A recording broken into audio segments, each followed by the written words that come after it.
If you're a teacher, a parent, looking to help a student or teach your child guitar, then you've arrived in the right place. So today we're going to look at 3 specific things that are going to make a greater difference in your child's and student's life. First, we're going to learn a few tactics and what I personally teach over a 23-year period of teaching and where I've seen the most improvements and what this perfect lesson could look like.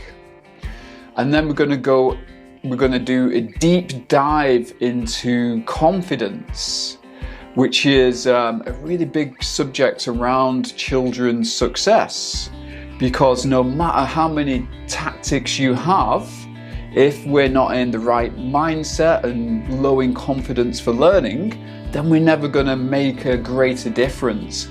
So I have this perfect framework for you today that you can follow and implement in your child's or student's life. One of the first things I would do is to go over holding the guitar.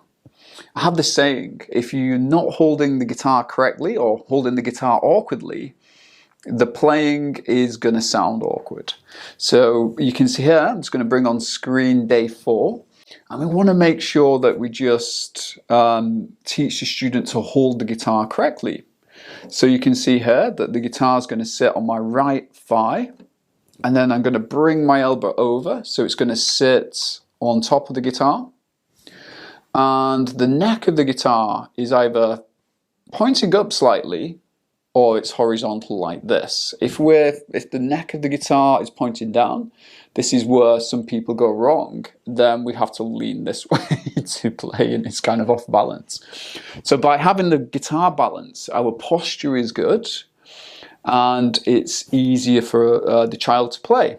One of the other things that I would do would be to get the student to hold the pick correctly. So between the thumb and finger, and the pointy part of the pick is facing the sound hole. So if some students are not quite holding it correctly, then I would get a marker pen and I would draw a line on the pick like that so they know exactly where the thumb and the finger should be. I tend to step away from teaching songs straight away because I believe that if we jump straight into songs, the technique can get compromised because there's maybe 2 things going on and it just feels overwhelmed and complicated. So I tend to do a little bit of skill development and then into the songs. Just start making some sounds and like having some fun with that. So we could be doing like 8 plucks on the 6th string and then 8 plucks on the 5th string and then just going all the way down. I know I'm only doing 4 here.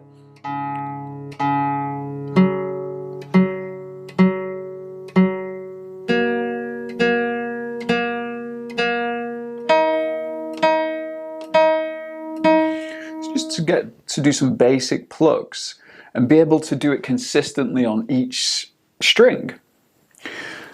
You can support me and my work by getting yourself a copy of one of my awesome guitar tutorial books, Guitar Star in 30 Days, or Let's Learn Guitar Together. If you want to support the work I do at Guitar for Kids YouTube channel, you can join my Patreon channel to get some awesome perks and help me move forward with this channel. So you can click the link below in the description or visit patreon.com/guitar4kids. If you're a teacher or a parent and you are struggling in this area, you might want to connect with me using the link below. And you can complete an online application for a free coaching session with me. And we can help you to gain greater clarity on how to help your students, or if you're a teacher, to move your guitar teaching forward and become world class at this. Okay, here's the second thing. I love this quote: the best time to have the map is before you enter the woods. Okay, what do I mean by that? So having a proven method of teaching or a system that actively engages children in their learning. So colourful pictures, diagrams, simplified language, rewards, and what I call future pacing. So future pacing is where the child can see where they're heading. So I'm just going to jump back to my book, Guitar Star in 30 Days, where at the end of the 30 days, hopefully you can see this, we have a completion certificate.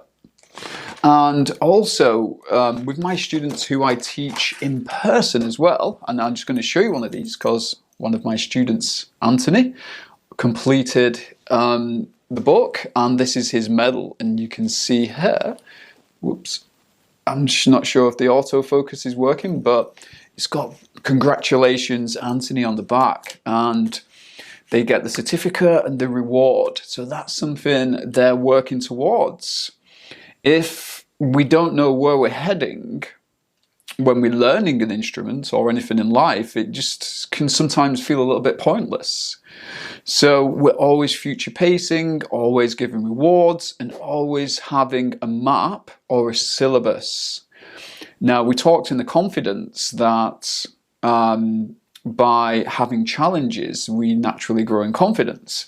So this book, Guitar Star in 30 Days, is 30 tiny little challenges to confidence. So if you decide to get this book, if you're a parent or a teacher and you learn from this, you're going to see that shift in confidence from day 1 to day 30. But you've got to keep it consistent. That's the thing. You can't do day 1, miss 7 days, and then do day 2. Try and do it all in 30 days. And that consistency will massively, boom, get the confidence up. Cool. Okay, so the best time to have the map is before you enter the woods.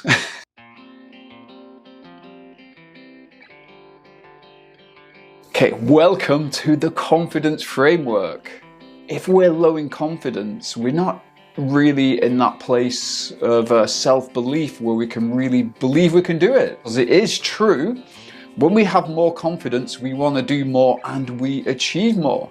So no matter how great your tactics are, if your kid or your student isn't in that mindset, or they're low in self-esteem and confidence, it's just not going to happen. I've been teaching for 23 years, and the students that really become great at this, and the teachers who become world class, and the parents who just really support their kids to that next level. When a child lacks confidence, they limit themselves and their future.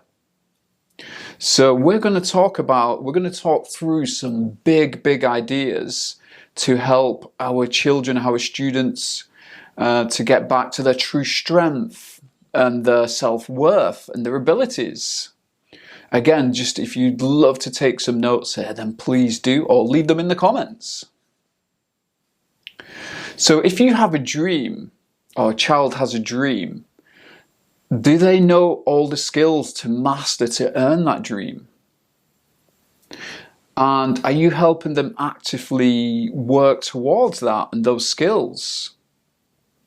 And what do they need to build in themselves to have that future them that they want? Something worth thinking about. Confidence is about their sense of worth, their capability to do things and to believe in themselves and their future. And when we become more confident, and when we know ourselves better, or the child knows themselves better, that consistent practice creates a more confident them. So there's really something in that. And here's a few questions I helped children to discover these things. So what is one of their biggest dreams in life? And really getting them to describe it in details. What's the main motivation for achieving that dream? And then we talk about the necessary skills in order to reach that dream. And the confidence framework is what I've been using for years and years to help my students just to get in the perfect mindset for learning. And I know you know this as a parent, as a teacher, but when our students or a child has confidence, for one, they learn faster, for two, they take on greater challenges, and for three, they do more, just to name a few. So let's jump into this confidence framework. And there's going to be something here today that you can take away that's just going to make that greater difference. So maybe you want to take some notes, get a pen and a pencil, but this is the framework I use, that when I'm teaching, I'll think, okay, this kid might be a little bit low in this area, or my son might be a little bit low here, so we put a little bit of focus on this. And this framework is just very holistic approach to building confidence because it's all interconnected, okay, as you're going to see as I talk you through this.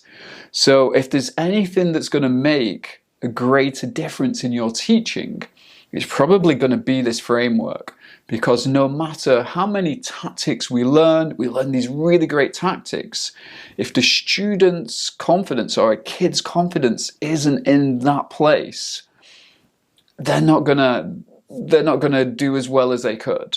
Okay, so confidence in life is ultimately everything. So please just listen to the end of this framework, because it's so important in teaching. Okay, and if you want to be a world-class teacher, then this is ultimately what you're going to listen to. We don't, humans, we have emotions, we have fears, we have ambitions, we have dreams. So this is kind of stepping away from what I call teaching like a VCR manual. For those who are old enough to know what a VCR is, basically it's just a manual book, a programming book, without any emotion. So as a teacher, we've got to understand our students' emotions, our child's emotions, and what they might be going through. So let's jump straight into this confidence framework, and I'm just going to teach and I'm going to explain things.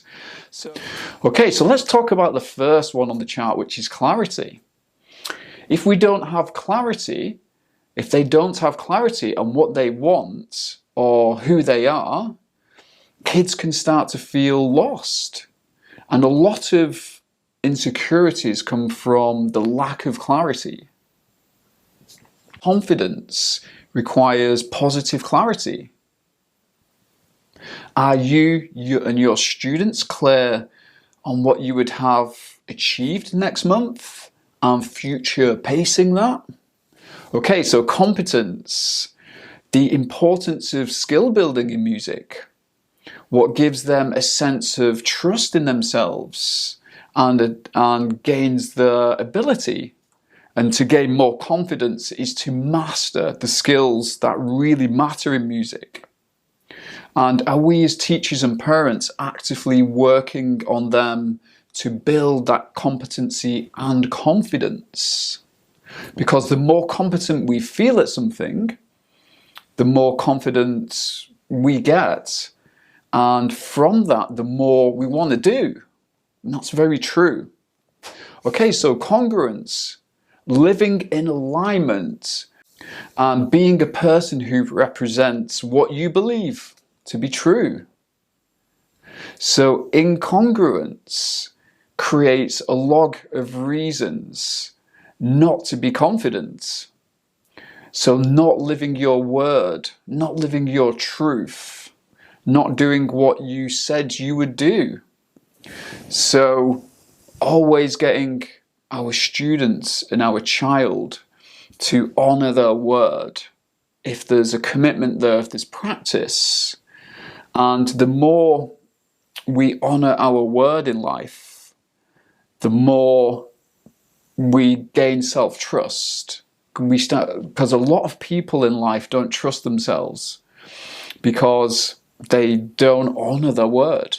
It's simple as that. So the more we get to honor our word, the more self-trust we get and the more confidence we get. And it really helps to shape our future. Okay, so competence. So competence is a collection of knowledge gained, skills gained, talents, and growth in our ability. Clarity of what the skills your students are working on.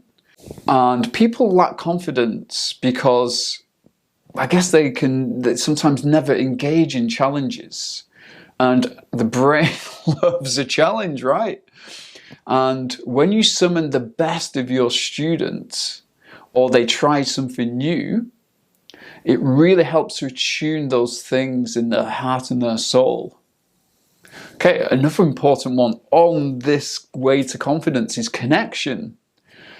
Kids who come out of a more connected family, an authentic connection, is said to do better in school. The connection the parent has to the child alters the adult life. Capability. Capability is a strength, and you could do it every time in the lesson and in the practice. Capability is self-trust to take the action and develop that again in the heart and the soul. Self-trust. We don't feel capable when we don't take regular action or have a pattern of taking action. Competence is expressed through capability. So capability means to show up and do the work and do the practice and be more consistent with the practice. Okay, let's talk about contribution. This is a really important one. Contribution is your art. Contribution is you sharing your music in the community with family and friends. Contribution is summoning the best of our students, in our children, and putting that on display for others. So let's set a confidence goal for our students or our children. I love this quote, and I'm just going to share it with you. If someone else is doing your dream in the world, it's evidence that it's possible for you. Okay, back to the confidence goal. Okay, the next month, what area from today's confidence loop or framework would be the most for your child or one of your students to work on? And what's going to create the most optimal confidence? And please share that in the comments. You're going to see greater results.